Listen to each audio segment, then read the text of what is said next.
এগুলো সব আদিবাসী এলাকা, বিশাল খতরনাক জায়গা, এগুলো সব নাম করা জায়গা।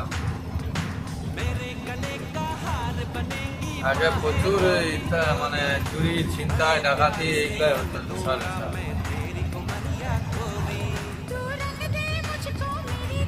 এই জঙ্গলের ভিতরে এদিকে একটা রাস্তা চলে গেছে।